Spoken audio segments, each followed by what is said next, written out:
Alo. Ata, Can ata. mən sənə bir söz demək istəyirəm. Nədir qızım? Mən səni çox sevirəm. Can atanın ürəyi. Ata da səni çox istəyir. Niyə ağlayırsan bəs qızım? Bilmirəm. Sənə bu. Ağlama gözəlim mənim. Ağlama. Ata da səni hamıdan çox istəyir. Sən hamıdan gözəlsən, gözəlim mənim. Haradasan? Məktəbdə. Salam ata, necəsən? Sağ ol ata, sən nətərsən? Yaxşıyam, sənə bir söz demək istəyirəm. Hə, Səni dünyadan da çox sevirəm. sağ ol, mən də səni atam. Au. Ata, mən səni çox sevirəm. Sənə qurban olaram. Nə olmuşdur ya? Heç nə. Haradasan sən? Məktəbdə. Məktəbdən yığımsan ha? Hə. Birdən-birə yadıma düşdü yığdım. Hə? Hə. Sənə qurban olaram. Əlbəttə da sən hamıdan çox. Salam ata. Nətərsən? Sağ ol, sən nətərsən? Ata, sən mənim ürəyimsən.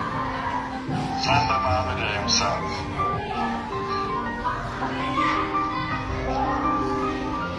Alo, Hə? Sən mənim çox sevirsən. çox sevirəm. Nə yaxşı belə ürəyin açılıb.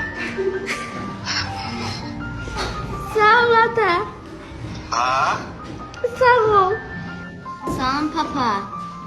O, salam aşkım, salam. Sənə bir söz demək istəyirəm. De, Səni dünyalara görə çox istəyirəm. mən də səni sevirəm. Haradasan? Məktəbdə. Gelməmsən evə? Yox. Can, mən də səni çox sevirəm. Sağ ol. Sağ ol. Salam ata, necəsən? Hadi, salam. Salam qızım, yaxşıyam, sən necəsən? Mən də yaxşıyam. Sənə bir söz demək istəyirəm. Gəlin qızım, Səni dünyalar qədər çox sevirəm. mən də səni sevirəm qızım.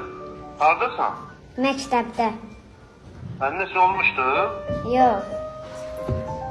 Hə, yaxşı, yaxşı qızım. Sağ ol ata. Sağ ol, ata qurban, sağ ol. Səni dünyalar qədər çox sevirəm. Hə, çox sağ ol qızım, mən də səni çox sevirəm. Hə, gözəl balam. Salam ana.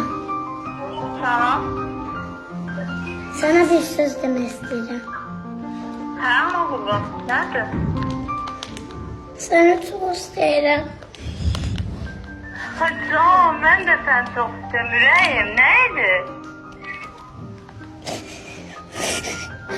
Sağ ol. Sağ ol baba. Sağ ol, Alo, Natasha ata. sağ ol qızım. Sənə söz demək istəyirəm. Kimin nədirsən? Ata, səni çox sevirəm. Kimin nədir sağ ol? Müəlliməmin. Yapıyorsun, vurma. Mən də səni çox sevirəm, ata. Ama ata, Salam, necəsən amma? yaxşıyam. Sənə bir dənə söz deyirəm. Deyir amma. Səni çox sevirəm.